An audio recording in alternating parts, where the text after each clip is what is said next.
चलिए खबरों में आगे बढ़ेंगे, जहां खबर प्रयागराज से है, जहां पर संगम नगरी प्रयागराज में समाजवादी पार्टी की ओर से, आपको बता दें, समाजवादी पार्टी के राष्ट्रीय महासचिव स्वामी प्रसाद मौर्य आज प्रयागराज पहुंचे। उन्होंने न्यूज 8 से खास बातचीत में भाजपा पर जमकर हमला बोला। उन्होंने कहा कि जीएसटी से महंगाई बढ़ी है, व्यापारियों की कमर टूट रही है, आवारा पशुओं से लोगों की जानें जा रही हैं, किसानों की फसलें बर्बाद हो रही हैं। भाजपा ईडी सीबीआई का इस्तेमाल कर विपक्ष की आवाज को दबा रही है।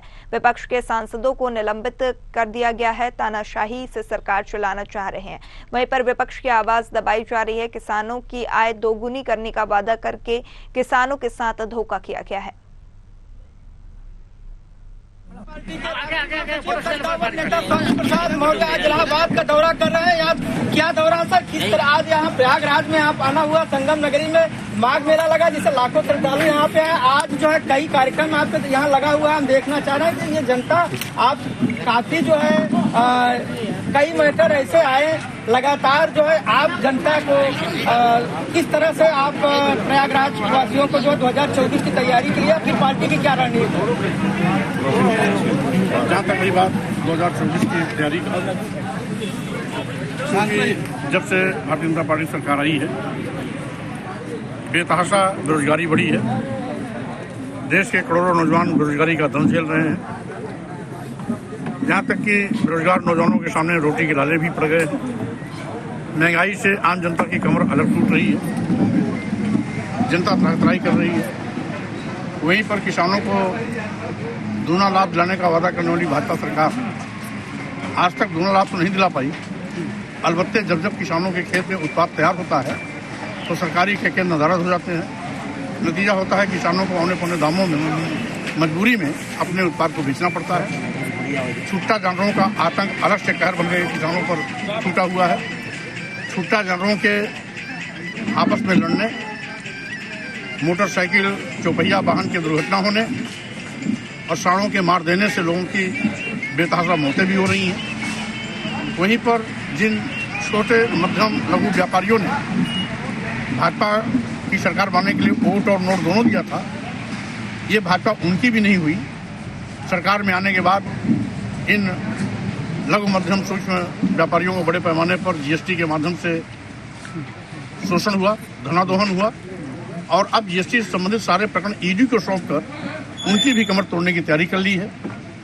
आज वहीं दूसरी ओर ये पहली ऐसी असफल सरकार है जो देश को बेचने का पाप कर रही है। देश के सभी बंदरगाह बेच दिए गए, सभी एयरपोर्ट बेच दिया गया, एयर इंडिया बेच दिया गया, सभी रेलवे स्टेशन बेच दिए गए, कई दर्जन ट्रेनें भी अदानी और अंबानी को दे दी गई। यहाँ तक कि LIC जैसी बड़ी संस्था जिसमें लाखों लाख लोग काम करते हैं उसको भी अदानी के हवाले कर दिया गया है। यानी जिन सरकारी विभागों में, प्रतिष्ठानों में, संस्थानों में नौजवानों को कभी सरकारी नौकरियां मिलने की उम्मीदें हुआ करती थी, उनको भी ये अपने चहते उद्योगपतियों के हवाले कर दे रहे हैं। यानी आगे भी नौजवानों के सरकारी नौकरी को खत्म करने की साजिश है ये। और वहीं पर भारतीय संविधान द्वारा प्रदत्त अनुसूचित जाति, अनुसूचित जनजाति और पिछड़े वर्गों का जो आरक्षण था उसको भी भाजपा सरकार शून्य और निष्प्रभावी कर रही है, उनका आरक्षण खत्म कर रही है। और सही मायने में आज भाजपा सरकार लोकतंत्र की हत्या पर आमादा है। अभी अभी पार्लियामेंट से 145 सांसदों को जिस तरीके से जबरियन भाजपा सरकार के इशारे पर बाहर किया गया, जो पार्लियामेंट केवल बहस के लिए है, उस बहस के माध्यम से सांसद लोग अपने क्षेत्र, प्रदेश और देश की समस्या को रखें, सरकार के संज्ञान में लाएं, उसका निस्तारण कराएं। लेकिन सरकार का बहस में यकीन नहीं है, बल्कि उनके साथ धींगा मुक्ति करके उनको जबरियन बाहर का रास्ता दिखाया गया। आज विपक्ष के जितने भी नेता हैं उनके पीछे ईडी, सीबीआई, इनकम टैक्स लगा करके विपक्ष की आवाज़ को दबाने की कोशिश की जा रही है। तो इन सारी असफलताओं को लेकर के हम 2024 लोकसभा चुनाव में जाएंगे और 2024 लोकसभा का चुनाव बीजेपी के विदाई का चुनाव। न्यूज